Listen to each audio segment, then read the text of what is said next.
Shalom, selamat malam. Jumpa lagi di True Cross Channel. Mari kita menyatakan kebenaran dan meluruskan kepalsuan. Ya, saya mau pertama-tama mengucapkan dulu untuk kita semua, ya, selamat Hari Kemerdekaan untuk negara kita tercinta ini, dan kita perlu terus berdoa untuk negeri kita ini agar tetap terpelihara, ya, oleh Tuhan terpelihara. Kita bisa dalam keadaan yang baik, ya, meskipun di tengah pandemi dan lain-lain, tapi negara kita ini salah satu negara yang masuk tingkat ekonominya paling baik, ya, untuk saat ini, ya. Itu semua berkat kerja pemerintahan presiden kita, ya, yang luar biasa memimpin negeri ini 2 periode. Ya, semoga di periode berikut akan terpilih lagi orang-orang yang punya jiwa seperti presiden kita, Presiden Jokowi. Oke, itu sedikit saja, ya. Malam ini kita mau bicara tentang Salman Rushdie. Ya, sebelumnya saya perlu cek suara sebentar, ya, kawan-kawan. Ya, suaranya sudah bagus, ya, sudah saya monitor. Ya, kita bicara tentang Salman Rushdie yang ditusuk berkali-kali ketika dia mau mengisi sebuah acara negara bagian di New York, ya, pada hari Jumat malam. Jadi ketika itu dia dipanggil naik ke atas panggung dan sedang diperkenalkan oleh pembawa acara. Tiba-tiba pelaku naik ke atas panggung dan menyerang Salman Rushdie ini, ya, dengan menikam berkali-kali. Pelaku penyerangan itu teridentifikasi bernama Hadi Matar. Dia berumur 24 tahun dan sudah ditangkap pihak kepolisian. Nah, kita mau coba gali latar belakang peristiwa ini, dan nanti kita juga akan lihat komentar-komentar netizen, ya, tentang peristiwa ini, ya, dari beberapa YouTube channel, ya, seperti dari, saya lupa, ya, dari TV One atau apa, ya. Nanti kita lihat lah, ya, dari ya, sebentar, ya, saya lihat dulu.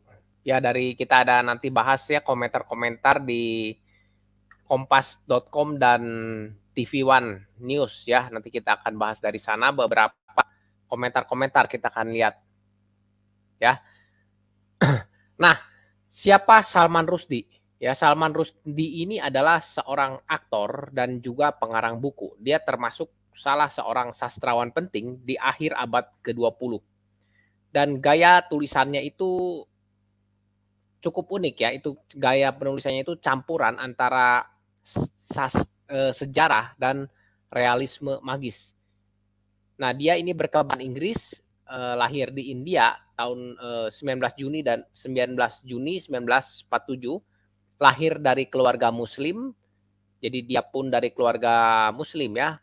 Dan menurut berita saat peristiwa itu terjadi atau setelahnya, dia ini jadi dia bukan lagi Muslim, ya, tapi dia jadi seorang ateis. Ya, seperti itu kurang lebih tentang profil Salman Rushdie.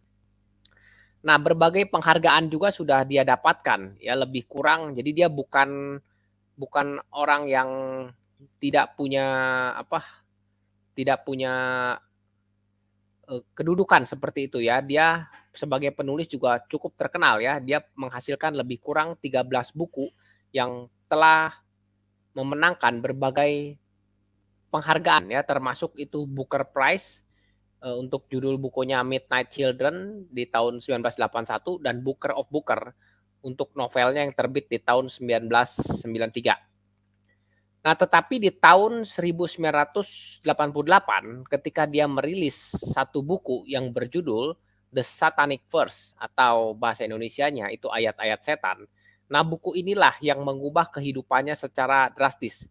Jadi bukunya ini dianggap oleh orang Islam itu menghina nabinya orang Islam. Nah, tetapi dari beberapa berita disebutkan bahwa sebenarnya ketika dia tulis buku itu bukan murni dari pikiran dia, ya, karena dia pun mengambil dari beberapa literatur yang ada saat itu. Jadi dia pakai literatur lain. Nah, tetapi pada faktanya tetap saja seolah-olah yaitu hasil pikiran Salman Rushdie ini, ya. Nah, jadi Salman Rushdie ini sudah dianggap menghina Islam. Dan setelah itu dia pun mendapat banyak kecaman keras dari dunia Muslim. Bahkan bukan hanya dikecam ya, dari berbagai otoritas muslim pun menyerukan supaya Salman Rushdie ini dibunuh. Nah, kita lihat dulu sedikit sumbernya ya. Saya naikkan dulu sebentar ya. Nah, ini ya. Jadi profil Salman Rushdie itu nanti kawan-kawan juga bisa lihat dari Wikipedia ya. Saya ambil dari Wikipedia tentang Salman Rushdie. Ya, lalu nah ini karya-karyanya ini apa saja ini juga nanti bisa dilihat, tadi sudah saya sebutkan ya dari Detik News ya. Detik News ini cukup lengkap mengulas ya tadi, tapi sudah saya sebut secara singkat ya siapa Salman Rushdie ya. Nah, ini karya-karyanya Salman Rushdie ini juga sudah ada ya di sini ya. Nah, di sini juga nanti ada ini ya, sebentar. Ya cukup lengkap lah di detiknews.com ini. Nah, lalu di sini ya, lalu saya juga ambil dari suaraislam.id ini tentang Salman Rushdie ini lahir dari keluarga muslim ya, muslim liberal, menista Islam dan kini sekarang sudah jadi ateis ya. Nah, yang tadi saya tunjukkan itu tentang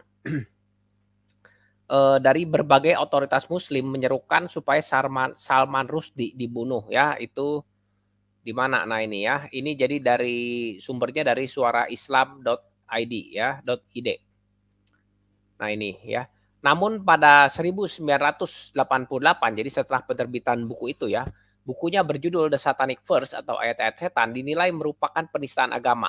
Novel itu dianggap oleh sebagian, jadi tidak semua umat muslim ya, oleh sebagian di sini tulis ya, umat muslim sebagai penghinaan terhadap Nabi Muhammad. Nah, ini pemimpin tertinggi Iran Ayatollah Ruhollah Khomeini memfatwakan mati untuk Rushdie. Ya, ini memfatwakan mati untuk Rushdie. Ya, jadi ini sudah jelas ya. Jadi selain mendapat ancaman juga ya dia banyak diburu lah ya oleh orang-orang penting ya dari Islam seperti itu ya. Lalu di sini juga nanti ada ditekankan lagi ya. Nah, tetapi di tahun 1990 ya, karena itu ada tekanan-tekanannya dirasa sudah berkurang ya. Jadi dia mulai, nah di sini ya 1990 harapan itu akan mengurangi ancaman muslim yang bertindak berdasarkan fatwa untuk membunuhnya. Jadi ada fatwa membunuhnya ya. Dia mengeluarkan pernyataan yang mengklaim bahwa dia telah memperbarui keyakinan muslimnya. Dia mengaku telah menolak serangan terhadap Islam yang dilakukan oleh karakter dalam novelnya. Jadi itu dia lakukan saat itu dimaksud untuk supaya mengurangi ancaman terhadap dirinya ya, tapi ternyata kan dia jadi ateis ya tadi ditulis. Nah, di sini. Namun Rushdie kemudian mengatakan bahwa dia hanya berpura-pura dengan pernyataan itu ya. Intinya dia mau lolos dari serangan itu ya. Dari ancaman itu dia menghindari itu sepertinya. Nah, itu saja. Nah, nanti ini kawan-kawan juga bisa baca karena saya juga tidak terlalu mau panjang bahas di sini ya. Nanti bisa baca dari suaraislam.id ini lebih lengkap. Nah, jadi sumber-sumber yang tadi saya tunjukkan ya baik dari Detik News maupun Suara Islam saya pikir cukup lengkap lah ya untuk mewakilkan kronologis terjadinya peristiwa ini. Nah, karena mendapat banyak ancaman pembunuhan ya, jadi Salman Rushdie ini pun dia hidup di dalam persembunyian selama bertahun-tahun.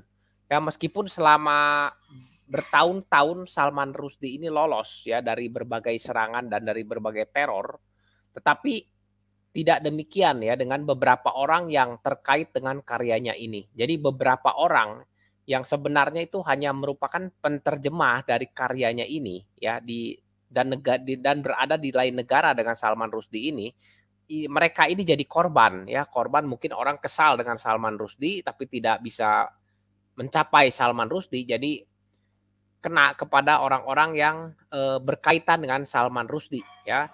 Nah, itu pertama yang menjadi korban akibat bukunya Salman Rushdie ini, itu yang pertama adalah Hitoshi Igarashi ya, dia berkewarganegaraan Jepang.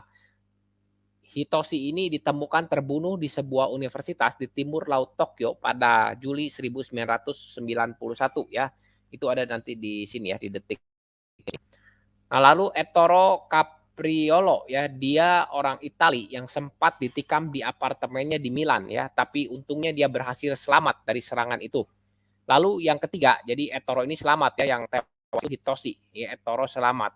Nah yang ketiga itu William Nygaard ya, dia orang Norwegia ya, yang ditembak di luar rumahnya di Oslo tahun 1993. Tapi beruntungnya William Nygaard ini juga selamat ya, jadi sudah ada 3 korban, yang 2 selamat dan yang 1 tewas seperti itu.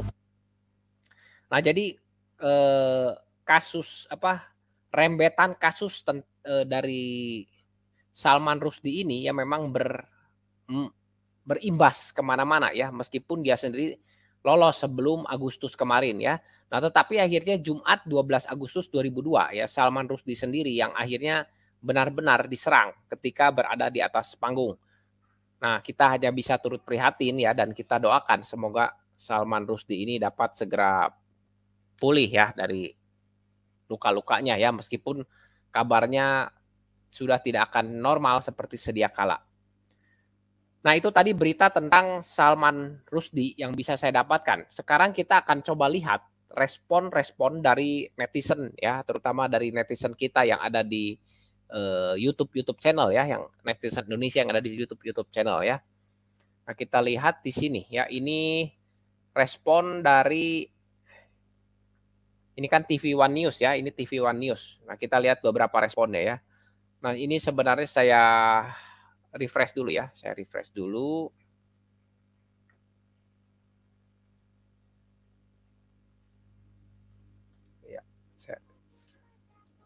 Saya refresh dulu. Ya, kawan-kawan lihat ya, jadi 8 jam yang lalu di sini saya sudah coba masukkan komentar ya, justru saya mau pancing ya, saya mau tahu bagaimana respon ketika saya tulis, wah banyak komentar yang mengerikan ya, senang atas penderitaan orang lain, seandainya dianggap bersalah pun apa pantas orang bersukacita karena yang bersalah menderita. Jadi saya sengaja tulis demikian karena saya mau lihat responnya. Kenapa saya tulis demikian? Karena kalau kita baca ini orang-orang yang merespon TV One News ini responnya cukup buat saya cukup terheran-heran ya. Orang senang atas peristiwa penikaman Salman Rushdie ini. Ya kita lihat di sini ya. Ini yang Hafidz Jamaluddin ya. Ini tidak terlalu jelas ya maksudnya. Oke, tapi kita lihat yang di bawahnya ya. Ini ada Harlan Haris ya. Terima kasih Tuhan. Nah, ini jadi responnya yang di luar dugaan saya ya, bukannya simpati seperti itu ya. Lihat ya, ini jendela Majalengka ya. Nah, ini ya, kawan-kawan bisa baca sendiri ya. Dan ini di like ya. Like-nya juga sudah cukup banyak ya, yang ini ya, jendela Majalengka 12 like ya. Lalu ini yang Sabtono Agustus ya. Sudah puluhan tahun kami menunggu ya. Sekarang sudah terjadi ya. Ini 17 like ya, artinya banyak orang yang setuju dengan senang ya, senang bersyukur kalau Salman Rushdie ini mendapat musibah atau ditusuk seperti itu ya. Lihat di sini lagi ya, ini Warsin Arjun, senang rasanya hati ini. Ini yang like-nya pun 10 ya kawan-kawan, kita tidak buka lagi ke reply-nya ya, nanti tambah lama. Ya, nah ini ada juga tapi yang positif ya, Taufik Hakim. Semoga lekas pulih ya Rushdie. Nah ini coba lihat hanya 2 ya. Nah ini juga orang Islam, tapi orang Islam yang punya belas kasih ya, dia mendoakan Salman Rushdie segera pulih ya, isi dan reply-nya pun positif ya di sini. Nah, apapun hal-hal maafkan sajalah kesalahan Salman Rushdie itu. Sesungguhnya memaafkan adalah sifat sejati dari Rasulullah ya. Maaf kalau saya salah bacanya ya. Nah, ini yang positif-positif ada ya, tapi tidak ada yang like ini kawan-kawan. Ini kan yang baik ya, tidak ada yang like ya. Ini like-nya pun hanya sedikit ya, semoga lekas pulih hanya 2. Bandingkan dengan yang senang atas penikaman Salman Rushdie ini ya, 12, 17 ya, sangat lebih banyak. Lihat lagi ya, ini Golojo TV ya, di sini juga kawan-kawan bisa baca sendiri ya. Nah ini ada lagi ya. Nah ini Toki ya, semoga berkah untuk penikamnya. Ini kan kacau ya, jadi Ya tidak tahulah saya ya, ini kok bisa seperti ini, jadi bersyukur atas penderitaan yang dialami orang lain ya. Ya ini kawan-kawan bisa baca sendirilah, ya ini like-nya pun cukup banyak. Nah ini dari TV One, News ya. Kita lihat satu lagi ya. Ini sekarang kita lihat dari kompas.com. Di sini pun saya masukkan ya komentar yang sama dengan tv1news.com karena saya mau tahu ya apakah orang-orang akan menentang komentar saya ya, tapi biasanya kan kalau saya beri komentar tuh pasti akan ada reply ya. Nah ini belum ada yang reply ya, sudah 3 jam yang lalu ya, kalau yang TV One itu sudah 8 jam yang lalu. Ya belum ada satupun yang reply ya. Nah ini kita lihat lagi komentar-komentarnya ya. Ya ini oke, masih oke lah ya kalau biarkan waktu Allah biarkan waktu begitu lama untuk bertobat, tapi enggan, kini dia mendapat hasil yang telah dikerjakannya ya. Jadi ya itu bukan karena ya memang karena orang-orang mengejar Salman Rushdie ini ya untuk mencelakai seperti itu ya, karena dia tulis buku yang dianggap sudah menghina ya. Jadi itu ya sangat mungkin ya yang kontranya itu akan menyerang ya.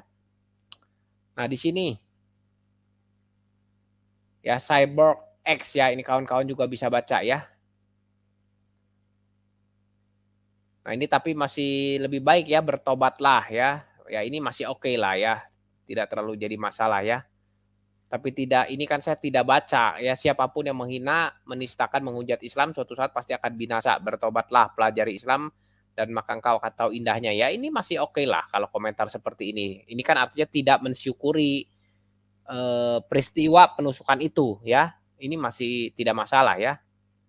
Nah, tapi yang jadi masalah itu kalau yang mensyukuri, bahkan saya lupa itu lihat ya, ada yang menganggap si penusuknya itu, si penikamnya itu sebagai pahlawan. Nah, ini kan juga saya bingung ya pemikiran-pemikiran seperti ini. Ya oke lah, intinya saya ini ya cukup lah tadi dari TV One News dan kompas.com. Ya intinya saya ini cukup kaget ya dengan respon orang-orang yang mensyukuri, ya meskipun tidak semua ya, tadi kita lihat kan ada juga yang komentarnya itu baik, positif ya.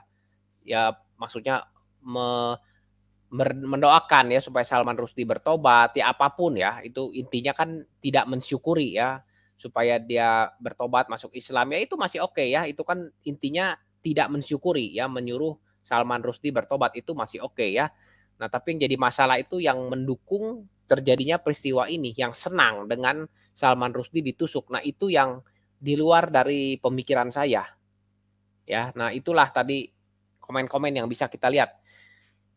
Nah, jadi yang jadi fokus saya di sini adalah kenapa kenapa kalau karena tersinggung harus sampai, eee, nyawa manusia itu hilang, harus dihilangkan seperti itu. Ya kan tadi kita sudah lihat fatwanya ya dari sini ya, dari suaraislam.id ya, tadi Ayatollah Khomeini itu sudah memberikan fatwa, beberapa negara besar Islam ya memberikan fatwa ya. Nah, yang saya tidak bisa habis berpikir, kalau memang andai ya, kita berandai-andai, tapi kan kita pun tidak tahu bahwa sebenarnya ya harus penyelidikan benar menghina atau bagaimana ya. Tapi kalau benar-benar menghina pun, apakah pantas untuk sampai nyawa seseorang itu hilang gara-gara menghina seperti itu ya. Seandainya benar-benar menghina, apakah benar harus dibayar dengan nyawanya? Nah, itulah yang saya tidak bisa, membayangkan bagaimana seharusnya ya, ini tentu perlu pandangan dari kawan-kawan Islam yang memberikan pemahaman ya, bahwa sebenarnya itu seperti apa ya. Karena kalau kita lihat di respon-respon di TV One News atau kompas.com ini kan ada 2 pendapat yang berbeda ya, ada yang satu mensyukuri, tapi ada yang satu lagi pendapat yang lebih baik, yang lebih positif ya.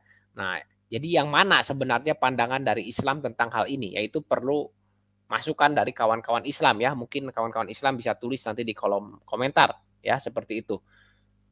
Nah, memang baca komentar-komentar tadi ya cukup mengagetkan saya ya, bagaimana bisa orang bersyukur ya ketika ada orang yang menderita ya, sekalipun itu musuhnya seperti itu ya. Nah, ya yang tadi yang lebih mengagetkan yaitu bahwa ada tindakan yang argumen yang memuji tindakan si pembunuh kejam, hanya tadi kita tidak temukan ya, itu saya sempat baca. Ya, dianggap sebagai pahlawan. Dan tidak sedikit juga yang gembira dan senang hati karena peristiwa kejam dan sadis seperti itu. Ya, memang tidak semuanya. Ya, nah tapi jumlah yang dari yang tadi kita baca, jumlah yang senang atas peristiwa ini ya lebih banyak ya daripada yang tidak, daripada yang komentarnya lebih ke arah untuk Salman Rushdie bertobat begitu ya, tidak mensyukuri tapi lebih untuk Salman Rushdie bertobat. Nah, itu jumlahnya lebih kecil daripada yang senang. Nah, seperti itu. Nah, jadi itulah yang jadi keheranan saya ya, karena kenapa? Karena sepemahaman saya tidak ada agama yang mengajarkan orang itu boleh senang di atas penderitaan orang lain. Ya, sekalipun itu musuhnya. Jadi sekalipun itu musuhnya, saya sampai sejauh ini ya dari ya minimal dari 5 agama yang sudah diresmikan pemerintah yang ada di Indonesia, 5 atau 6 ya, yang sudah diresmikan pemerintah Indonesia, itu tidak, sepemahaman saya tidak ada yang ajarkan orang itu boleh senang di atas penderitaan orang lain sekalipun itu musuhnya. Ya, tapi saya tidak tahu apakah pemahaman saya ini salah. Saya juga tidak tahu ya. Jadi mungkin kalau ada yang dari berbagai agama mendengar ini, dari Buddha, Hindu, Islam, bisa berikan komentar ya. Apakah benar pemahaman awal saya bahwa semua agama juga tidak ada yang membolehkan orang itu senang di atas penderitaan orang lain sekalipun itu musuhnya. Nah, itu yang sepemahaman saya. Tapi entah kalau ada yang berbeda ya, sepemahaman saya sih semua agama seperti itu ya, mengajarkan yang baik, tidak boleh senang di atas penderitaan orang lain. Ya, jadi ya itulah yang memang saya juga penasaran, perlu mendapat jawabannya ya, tentu harus dari orang-orang ya di agamanya langsung, itu baru lebih baik seperti itu. Nah, tapi saya mau katakan di sini, saya mau katakan dari sudut kekristenan ya, karena saya sebagai orang Kristen. Nah, orang-orang Kristen ini, kami ini juga bukan orang yang suci. Ya, kami bukan orang yang tidak punya dosa lagi, tidak. Kalau ada yang katakan, kan katanya Kristen sudah ditebus. Betul, kami memang sudah ditebus dari dosa. Ya, tapi dari kutuk dosa, dari maut. Mautnya itu bukan maut maksudnya mati secara jasmani, mati nanti, bukan. Itu bukan maut yang dimaksud di dalam penebusan ya, tapi maut itu kematian kekal selamanya. Ya. Nah, ini berarti kami ini setelah kami ditebus ya dari dosa maut itu bukan berarti kami ini tidak punya dosa lagi. Ya, tidak, kami ini tetap manusia. Ya, kami ini tetap terdiri dari daging dan daging ini sudah cemar oleh dosa sejak dari kejatuhan Adam di dalam dosa. Ini dalam perspektif Kristen ya. Nah, jadi selama masih di dunia ini, kami tetaplah orang berdosa. Ya, karena Alkitab jelas tidak ada satu orang pun yang suci, yang tidak berdosa di muka bumi ini. Semua sudah berdosa. Nah, jadi penebusan Kristus bagi kami itu bukan menghilangkan kami dari tanggung jawab dosa. Bukan, kami tetap bertanggung jawab atas dosa yang kami lakukan di dunia ini ya, tetapi kami tidak harus menanggung hukuman kekal karena itulah yang sudah ditebus oleh Kristus seperti itu. Ya, nah jadi penebusan Kristus itu adalah murni anugerah bagi kami. Ya, jadi artinya karena kami juga masih bisa berdosa, ini masih bisa berbuat salah, itu artinya kami ini bukan orang-orang yang eh, perfect, sempurna, dalam arti tidak bisa lagi kami ini benci orang, tidak. Ya, bukan artinya kami ini orang Kristen tidak bisa punya sifat, tidak bisa marah, tidak bisa egois, tidak, masih bisa semua itu ya. Bukan artinya kami ini tidak bisa tidak suka lagi terhadap sesuatu. Tidak, kami ini masih manusia normal yang sangat bisa mengalami perasaan-perasaan, emosi-emosi berdosa seperti itu ya. Kami bisa tidak suka, kami bisa benci, kami bisa marah-marah karena egois. Ya, ya itu semua kami bisa, masih bisa kami alami dan sangat mungkin kami alami. Nah, tetapi sekalipun kami benci misalnya ya, sekalipun kami tidak suka dengan seseorang dan lain-lain, tapi Alkitab mengajar kami untuk kami ini bisa punya kemampuan untuk membatasi diri. Ya, jadi kami disadarkan, jadi kami ini sadar bahwa tidak ada satupun perbuatan manusia yang dapat menyenangkan Tuhan. Tidak ada. Mau apapun perbuatan manusia itu sebenarnya tidak akan menyenangkan Tuhan. Hanya karena Tuhan yang intervensi, baru perbuatan kita itu bisa menyenangkan Tuhan. Yaitu dalam perspektif Kristen. Jadi baik kami ataupun orang-orang yang menghina kami, bagi kami itu kami adalah sama-sama orang yang berdosa. Ya, nah, sebagai sesama orang-orang yang berdosa, ya jadi ya apapun bentuknya ya, belum tentu harus hinaan, tapi apapun bentuknya. Dalam kasus ini kan kita bicara hinaan ya. Nah, sebagai sesama orang yang berdosa, kami ini tidak boleh seenaknya saja menghilangkan nyawa orang lain hanya gara-gara dia menghina iman kami. Ya inilah pandangan kekristenan. Ya jadi kalau ada orang-orang hina-hina kekristenan, hina-hina Alkitab, ya tidak pernah kami terpikirkan untuk sampai menghilangkan nyawa orang seperti itu. Ya itu tidak ada di dalam kekristenan. Ya jadi kekristenan dan Alkitab itu juga kekristenan dan Alkitab itu bukan tidak pernah dihina, bahkan kekristenan dan Alkitab itu sering dihina. Ya, tapi kami tidak punya sedikit pun pikiran bahwa kami akan senang kalau orang-orang yang menghina kami itu mendapat celaka. Tidak ada itu di dalam pikiran kami. Pikiran-pikiran kejam seperti itu tidak ada. Ya, itulah mengapa kami tidak pernah bergembira di atas penderitaan orang lain, sekalipun itu musuh kami. Sekalipun itu orang yang membenci kami, ya seandainya dia mendapat celaka, kami tidak pernah bergembira atas penderitaan yang mereka alami. Kenapa? Karena kami sadar bahwa saya atau kami dan orang-orang yang menghina kami itu, kita ini sama-sama orang berdosa. Hanya bedanya saya atau orang-orang Kristen ini sudah dapat anugerah Tuhan, anugerah penebusan. Itu saja bedanya. Bedanya karena darah Kristus sudah menyucikan kami. Ya, sisanya kami sama. Kami ini sebagai sama-sama orang berdosa. Ya, jadi kami tidak pernah bergembira atas penderitaan orang lain sekalipun itu musuh kami. Nah, jadi itulah cara pikir kami sebagai orang-orang Kristen. Nah, jadi kalaupun hinaan yang kami rasakan itu sudah melampaui batas, ya sudah keterlaluan, ya dan memang banyak yang seperti itu ya, menghina Yesus kami, menghina rasul-rasul kami, melebihi batas, bahkan Alkitab dikatakan palsu dan lain-lain. Itu kan melampaui batas sebenarnya ya. Tetapi kami pun ya tindakan kami ya paling sebatas hanya untuk menegur dengan tujuan supaya bisa mempertobatkan atau mengajar, ya itu saja sebenarnya tujuan tindakan kami. Jadi tujuan tindakan kami tidak untuk menyakiti dia, tidak mungkin ya. Kalau sudah diberikan teguran ya, ya sudah kami sindir-sindir, diberikan teguran, tetap saja dia mau hina-hina, ya sudahlah, itu mau bagaimana lagi. Ya hanya kebetulan di negara ini kan ada hukum yang mengatur. Ya jadi kami sah untuk menggunakan hukum yang ada yang mengatur itu ya meskipun tidak tahu bagaimana hasilnya. Nah, jadi ketika saya bicara hal seperti ini, mengasihi musuh ya, ya artinya kan toleransi terhadap musuh ya, mengasihi musuh karena kita sadar bahwa kita ini sama-sama orang berdosa. Baik saya atau orang-orang yang menghina kekristenan sama-sama kita orang berdosa. Jadi itu buat kami sadar bahwa tidak ada hak kami untuk senang atas penderitaan kalau mereka mengalami penderitaan ya.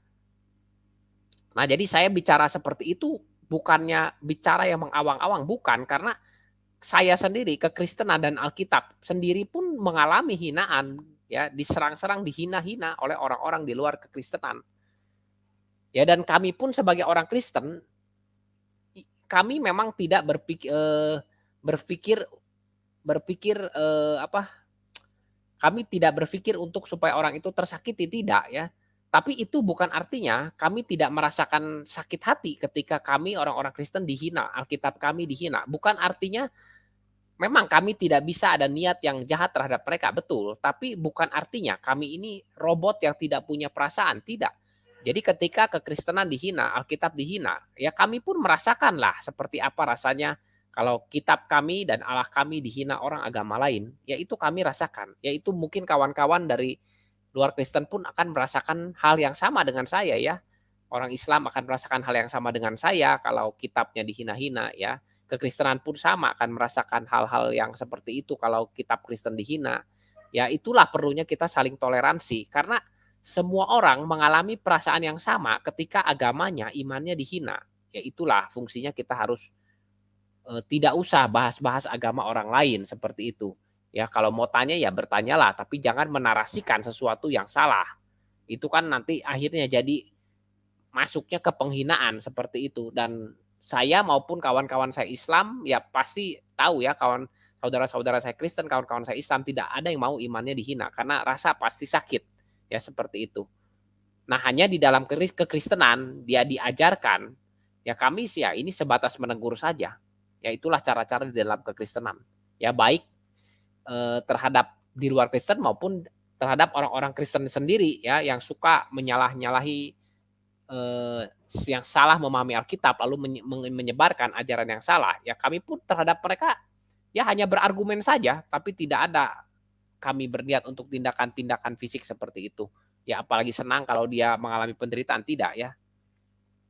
Begitu kawan-kawan. Jadi saya perlu berikan ya, apakah benar kekristenan itu juga mengalami banyak hinaan ya, Alkitab dihina, apakah benar seperti itu? Nah itu kawan-kawan nanti bisa lihat ya, itu kekristenan dan Alkitab sangat cukup banyak diserang ya. Bahkan kalau kawan-kawan ikuti channel-channel debat-debat lintas agama, itu akan sangat mudah ditemukan ya bagaimana orang-orang menyerang kekristenan dan Alkitab.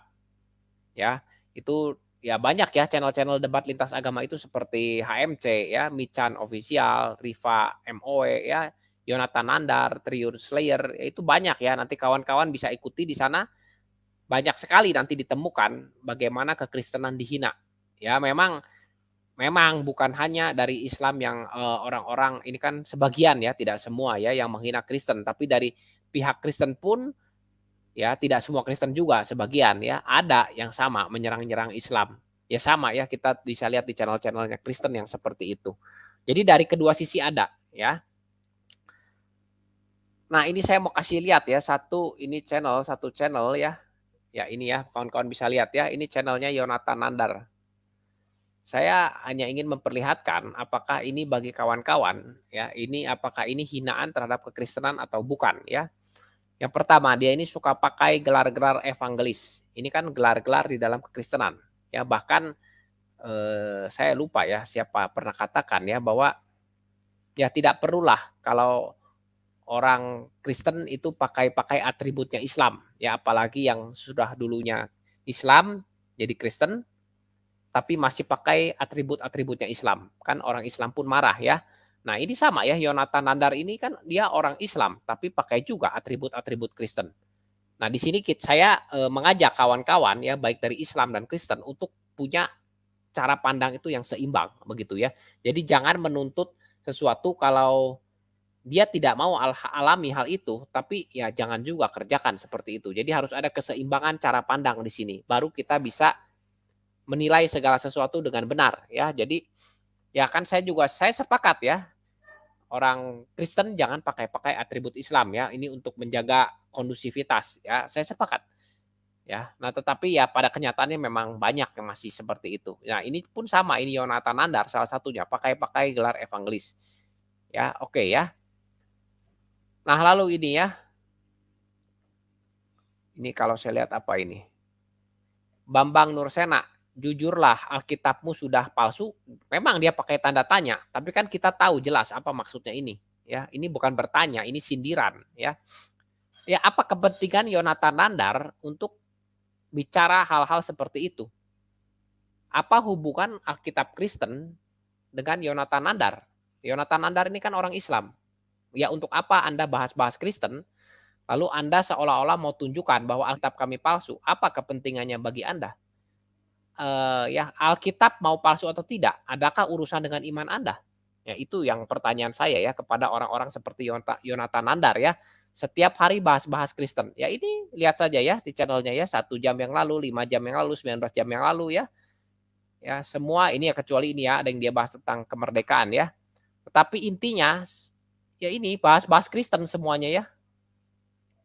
Kawan-kawan lihatlah. Ya ini bahas-bahas Kristen semua. Ya saya tidak mengerti ya kenapa harus seperti ini. Nah ini ya kita lihat ya 19 jam yang lalu tambahan amunisi untuk mengguncang iman Paulus. Ya tentu semua tahu ya siapa Rasul Paulus bagi Kristen ya. Apa maksud dia menulis seperti ini ya. Ya kalau ini ditujukan kepada iman dia, apa kira-kira tidak akan marah ya, mungkin orang yang melakukan itu akan langsung diciduk polisi seperti itu ya. Tapi ini dia tulis mengguncang iman Paulus. Rasul Paulus itu rasul kami loh di dalam Alkitab. Untuk apa Anda tulis hal-hal seperti ini? Apa untungnya bagi Anda, Yonatan Nandar? Ya, apakah menurut kawan-kawan ini bukan menghina? Oke, kalau ini bukan menghina, sekarang kita ganti ya. Ini kan iman Paulus ya. Nah, saya tanya bagaimana kalau orang Kristen yang menulis hal-hal seperti ini, lalu ini pastikan diganti dengan nabinya kalian. Ya, apakah jadi tidak menghina? Ya. Jadi hal-hal seperti ini yang saya pikir dua belah pihak, baik Islam maupun Kristen harus pahami. Janganlah buat hal-hal yang seperti ini. Ini salah satu contoh yang tidak baik ya. Untuk apa sih ini Islam bahas Kristen ya? Sama ya, orang Kristen juga bahas Islam. Untuk apa? Ya hanya untuk menghina-hina seperti ini. Ini bukan hal yang baik ya. Nah ini kita lihat ya, tentang Salman Rushdie ya. Yonatan Nandar ini pun sudah berkomentar kan. Salman Rushdie kena azab ya, karena judulnya apa ini ya? Hina Nabi Muhammad, Salman Rushdie kena azab. Nah sekarang Yonatan Nandar pun hina loh, hina Rasul kami, Rasul Paulus. Ya berarti kalimat ini, ya kalimat yang di Salman Rushdie ini cocok juga diberikan untuk si Yonatan Nandar. Ya berarti Yonatan Nandar pun harus hati-hati kena azab seperti itu. Ya karena dia hina-hina iman Kristen. Ya. Nah inilah yang saya tidak habis berpikir ya, ini untuk apa sih? Ini kan dia orang Islam, untuk apa bahas-bahas Kristen? Di sini lagi ya, ini menurut saya tulisan yang sangat kurang ajar sekali ya.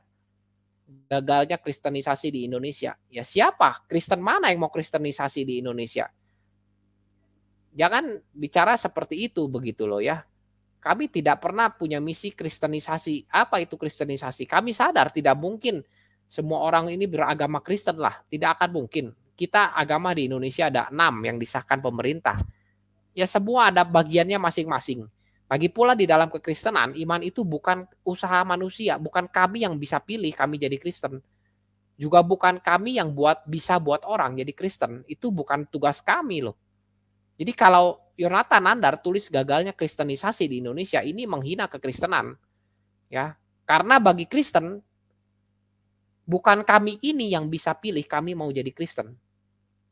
Ya, Alkitab kami jelas, kami orang Kristen adalah umat pilihan Tuhan. Kami ini dipilih sejak sebelum kami dilahirkan.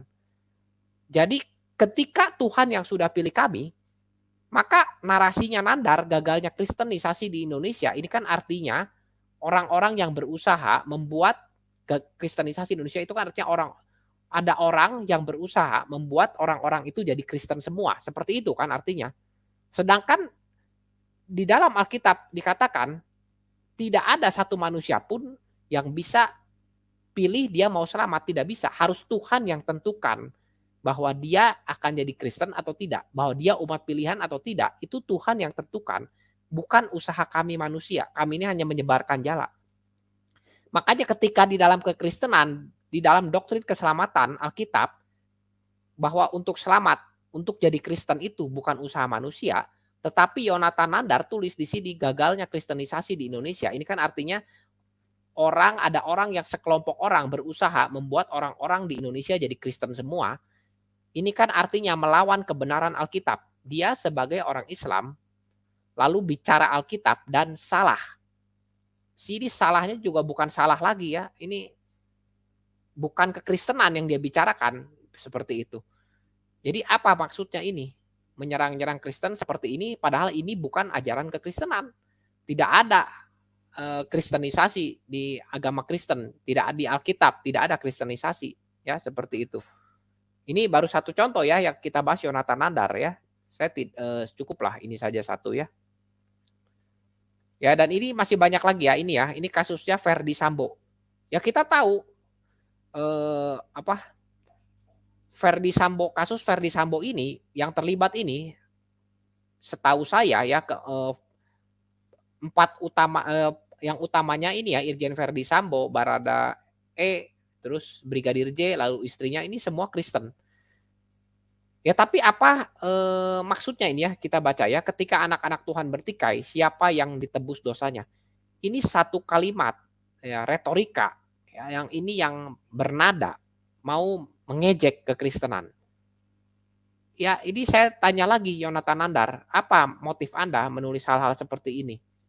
Ini kan Anda memakai peristiwa-peristiwa untuk menyudutkan kekristenan. Ya, saya padahal dari tadi sudah jelaskan ya, di banyak video saya pun saya jelaskan.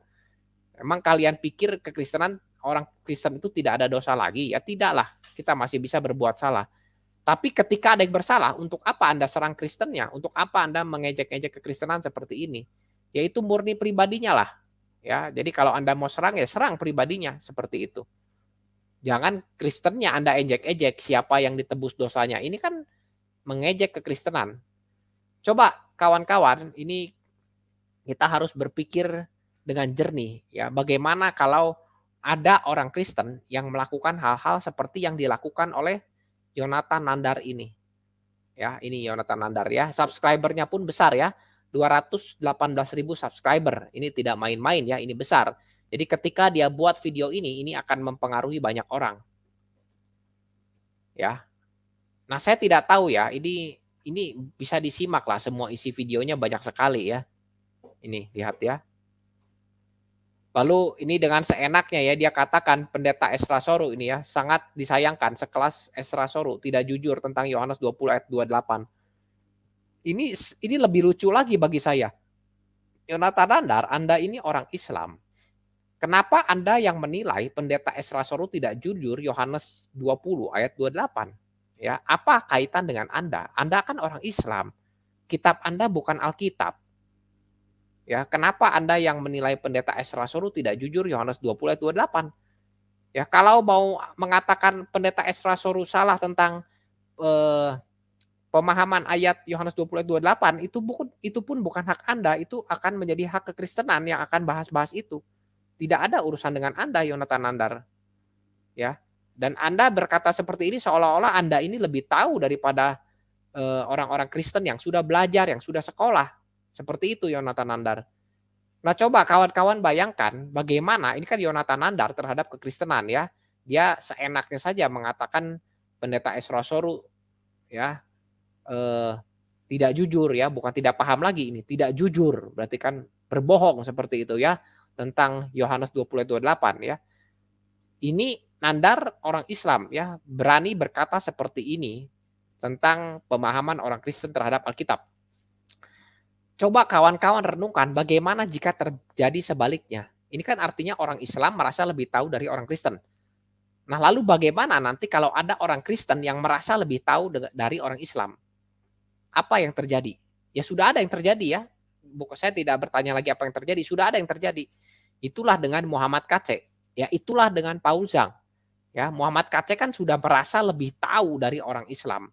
Ya, akhirnya Muhammad KC menista agama Islam. Ya, dan dia dipenjara sekarang ya. Kalau Paul Zhang itu kan masih buronan ya.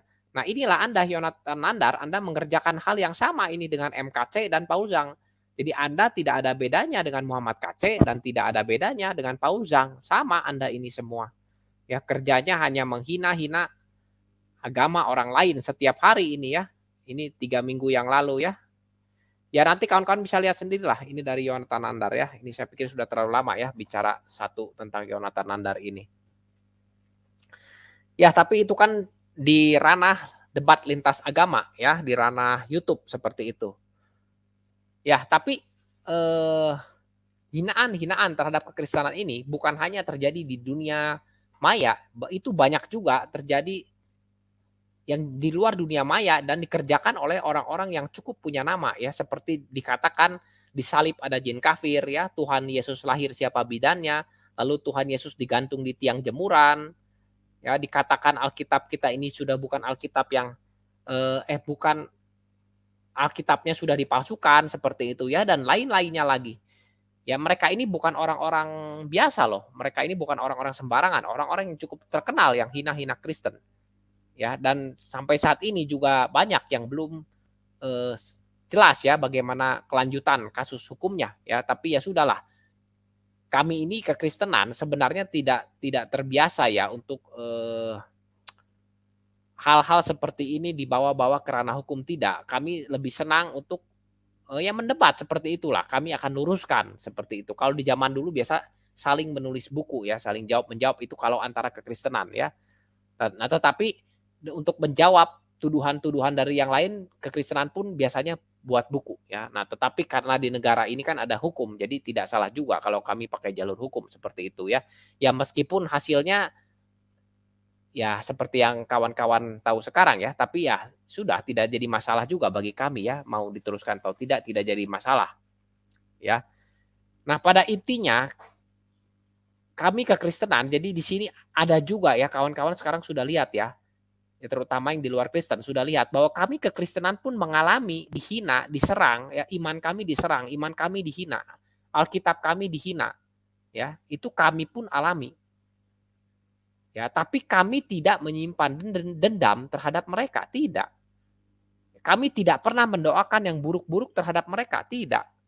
Ya, seperti itu. Bahkan berdoa yang buruk bagi mereka pun kami tidak berani seperti itu. Ya, karena Tuhan juga akan marah kalau kami mendoakan yang buruk-buruk meskipun bagi yang kalau mau dikatakan musuh seperti itu ya. Itu Tuhan pun akan marah kepada kami. Ya, justru kami mengasihani mereka ya karena dalam pikiran kami ya karena mereka tidak tahu apa itu Alkitab ya, siapa itu Tuhan kami yang mereka tidak tahu, itu dalam perspektif kami. Jadi kami justru mendoakan mereka ya supaya Tuhan berbelas kasih kepada mereka ya. Tuhan berilah belas kasih kepada mereka yang suka hina Alkitab dan kekristenan. Ya itulah yang kami lakukan.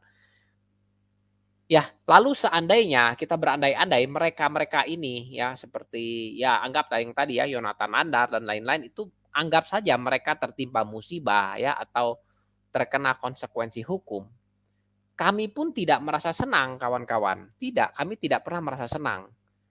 Ya, itu di Alkitab jelas ya, kami tidak boleh merasa senang apabila musuh kami, lawan kami terkena ya kena konsekuensi atau terkena musibah atau masalah, kami tidak boleh senang ya. Jadi kami tidak pernah bergembira.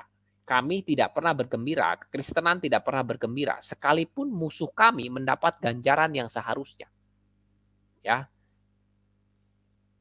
Nah, contoh ya, saya pun secara pribadi saya ini kesal ya, saya ini marah dengan tindakan para teroris yang suka bom sana sini seenaknya sehingga mengakibatkan banyak nyawa melayang ya. Itu kan perbuatan yang sangat jahat dan bertentangan dengan nilai-nilai kemanusiaan. Tetapi saya pun sedih ya, saya memikirkan keluarganya dan ya maksudnya keluarga para pelaku pengeboman ini ya, saya pikirkan juga ketika para teroris yang sudah ditangkap oleh negara ini menghadapi hukuman mati. Jujur saya katakan saya pun sedih melihat hukuman mati yang dihadapi oleh mereka. Ya, jadi kita pun kekristenan tidak senang ketika para teroris itu mendapat ya akhirnya mendapat ganjarannya seperti itu. Kita pun tidak merasa bahagia, kita pun tidak merasa senang. Justru kita sedih kenapa harus terjadi hal-hal seperti ini, seperti itu. Ya, karena korban kan berarti dari kedua pihak ya sudah yang korban mereka itu jelas-jelas korban, yang mereka sendiri pun akhirnya jadi korban seperti itu. Tidak ada kesempatan lagi untuk memperbaiki diri karena kan menghadapi hukuman mati. Ya, jadi kami kekristenan tidak pernah senang ya, bahkan ketika orang-orang yang kami benci, orang-orang yang kami marah ya, itu menghadapi hukuman, kami tidak pernah senang dan Tuhan mengajarkan kami di dalam Alkitab, kami tidak boleh bergembira bahkan ketika musuh kami itu mengalami hal-hal yang buruk, kami tidak boleh bergembira. Itulah apa yang Alkitab yang Tuhan ajarkan kepada kami melalui Alkitab. Nah, jadi jelas sebagai Kristen kami dituntut untuk punya kasih terhadap sesama, ya juga terhadap musuh kami. Nah, ini jelas sekali ya di dalam Alkitab dikatakan, kalau kami hanya mengasihi orang yang baik terhadap kami, itu apa lebihnya kami dari mereka. Ya, jadi jika kami berbuat baik itu hanya terhadap orang-orang yang baik dengan kami ya, atau kami senang dengan orang-orang yang hanya berbuat baik dengan kami, itu ya semua orang pun bisa lakukan itu. Di luar Kristen pun sama melakukan itu ya. Baik terhadap orang yang baik itu umum, itu biasa. Tapi kalau kami Kristen hanya bisa lakukan itu baik terhadap orang yang berbuat baik, ya apa lebihnya Kristen? Tidak ada. Ya. Justru kami ini harus baik terhadap musuh kami. Kami harus baik terhadap orang yang mencela kami, terhadap orang yang menghina kami. Itu kita dituntut kekristenan seperti itu, ya. Bukan masalah bisa atau tidak, tapi harus berusaha. Orang-orang Kristen harus berusaha untuk seperti itu, ya. Tapi ya itulah yang diajarkan kekristenan, ya. Nah, kita buka satu ayat ya, Lukas 6 ayat 33, tidak banyak ayat saya buka hari ini ya, satu saja. Lukas 6 ayat 33, sebab jikalau kamu berbuat baik kepada orang yang berbuat baik kepada kamu, apakah jasamu? Orang-orang berdosa pun berbuat demikian. Ya, artinya ya tidak ada bedanya ya kekristenan dengan yang lain kalau kita hanya bisa berbuat baik terhadap orang yang baik dengan kita. Nah, tapi begini kawan-kawan, supaya tidak disalahpahami ya tentang mengasihi musuh ini ya. Jadi yang Alkitab maksud kita ini mengasihi musuh, itu bukan berarti kita itu jadi temannya seperti itu ya. Bukan berarti kalau ada yang menjahati kita lalu kita datangin dia langsung kita jadi berteman dengan dia ya itu kan munafik juga ya kalau seperti itu ya. Kayak kalau kawan-kawan ya musuh ini kategorinya relatif ya, tapi kita anggap saja yang berlawanan dengan kita misalnya itu kita kategorikan musuh ya. Jadi yang suka menyerang kita, menghina kita itu musuh ya. Kan tidak mungkin juga ya kita ya munafik ya kalau kita bisa tidak punya perasaan kesal, tidak punya perasaan benci terhadap dia itu menurut saya munafik ya, tidak ya. Ya pastilah kita juga akan merasa kesal dengan orang itu ya, kenapa sih dia hina-hina saya seperti itu ya, kenapa dia selalu menjahati saya. Ya tidak mungkin juga lah kita bisa berteman dengan dia, bermain bersama-sama begitu ya, pergi ke mall bersama-sama, nonton bioskop sama-sama, ya itu tidak mungkin lah. Ya kalau dilakukan juga itu menurut saya munafik ya, kalau ya tidak mungkin bagi saya, tidak mungkin seperti itu ya, kalau ada yang bisa luar biasa. Ya tapi bagi saya tidak mungkin. Nah tapi, nah inilah yang saya mau jelaskan, mengasihi musuh itu bukan artinya kita jadi teman dengan musuh kita, seperti itu ya.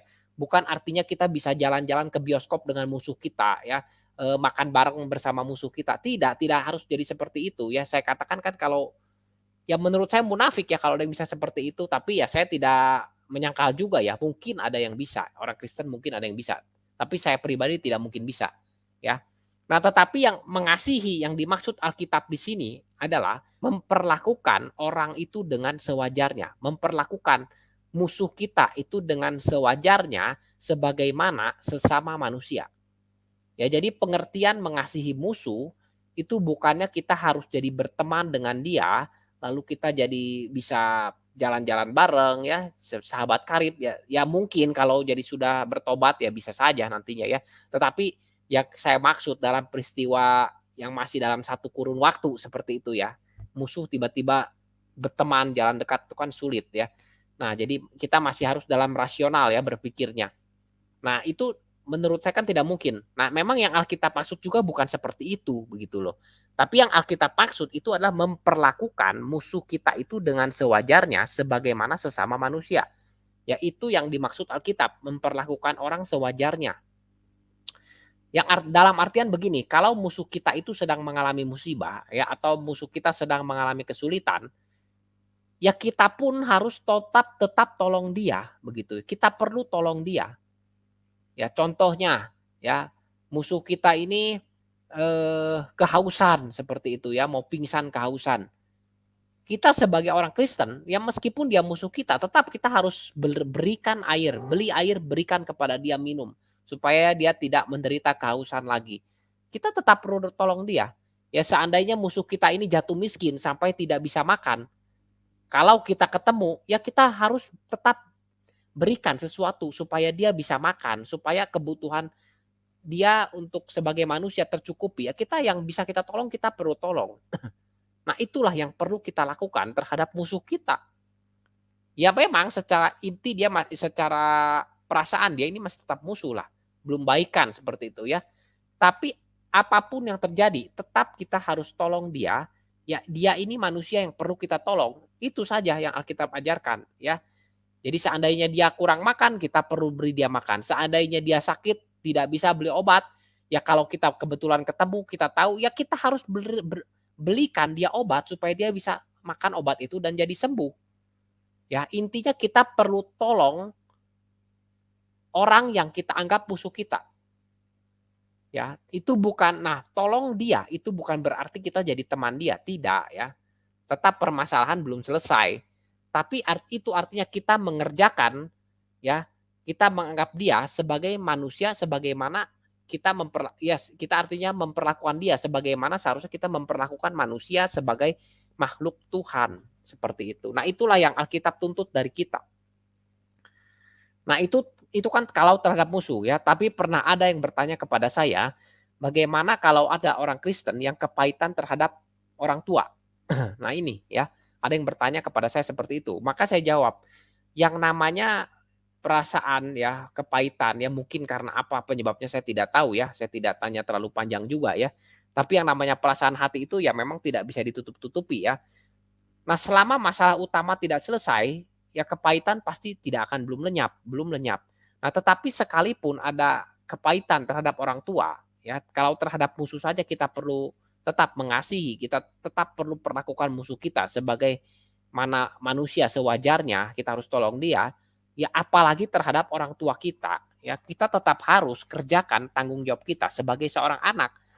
Tidak bisa kita mengabaikan orang tua kita hanya kita beralibi ya, kita ada masalah dengan orang tua kita kepahitan, tidak bisa seperti itu. Ya, meskipun kita kawan-kawan, saya atau siapapun ada yang kepahitan terhadap orang tua, tetap harus merawat, tetap harus pelihara dan jaga mereka dengan baik ya. Tidak ada alasan untuk tidak pelihara dan tidak rawat gara-gara ada ketidakcocokan ya, ada permasalahan dengan orang tua, tidak ada alasan itu tidak boleh. Tetap harus rawat, pelihara, kerjakan tanggung jawab kita sebagai anak kepada orang tua, itu harus kita kerjakan. Ya demikian juga orang tua yang lagi kesal terhadap anak, kan tidak mengabaikan sang anak, tetap saja diurus, dipelihara dan dirawat, ya. Nah, permasalahan kepahitan atau persoalan apapun yang menyebabkan itu kan urusan yang berbeda kasus ya, itu ya tetap perlu diselesaikan dengan cara yang benar. Nah, jadi di sini harus bisa dipisahkan mana yang jadi tanggung jawab dan mana yang sebagai solusi penyelesaian kasus. Ya, demikian juga terhadap musuh kita. Ya, harus dibedakan mana yang harus sebagai yang harus sebagai solusi penyelesaian kasus itu berdiri satu sisi.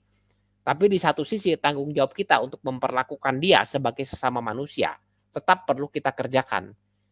Nah, jadi solusi yang dihasilkan ya yang Alkitab ajarkan bagi kita orang-orang Kristen dalam menghadapi permasalahan-permasalahan seperti ini, kita harus bisa bedakan mana yang jadi yang harus dijalankan sebagai solusi dan mana yang sebagai tanggung jawab. Dan solusi yang harus dikerjakan itu tidak boleh melanggar tanggung jawab, ya. Jadi artinya kalau kita mau menyakiti seseorang tidak bisa, itu artinya kita akan melanggar tanggung jawab kita sebagai orang Kristen. Nah, hal-hal inilah yang perlu dikerjakan dengan seimbang.